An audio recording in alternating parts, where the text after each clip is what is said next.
Okay, voters. So suppose that in your city 37% of voters are registered Democrats, 29 Republicans, 11% are other parties, and the rest are independent.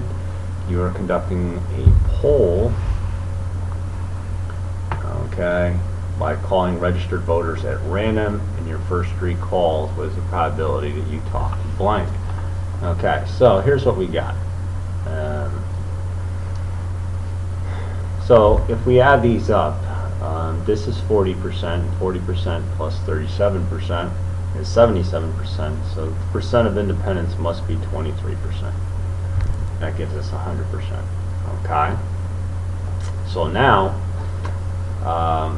all 3 are Republicans, okay? So let's do this, let's do it over here. A, so probability of a Republican, and a Republican, and a Republican. Now they're independent, so we multiply. So the probability of the Republican is 0.29 times 0.29 times 0.29. If you do those out, you get about 0.024. Okay? And then B says no Democrats. So the probability someone is a Democrat is 37%.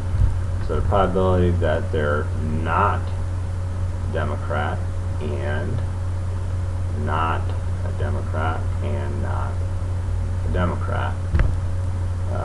Okay, so if the probability that they are a Democrat is 37%, then the probability that they're not a Democrat is 63%. So you do 0.63 times 0.63 times 0.63, and you get about 0.25. Okay, and then C says at least one independent. Okay, so at least one equals 1 minus the probability of none.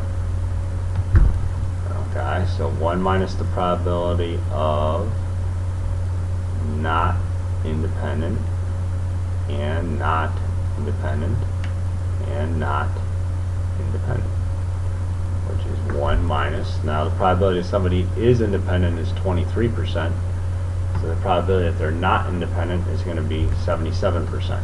Okay, so it's 1 minus 0.77 times 0.77 times 0.77. And if you do those out, you get about 0.543.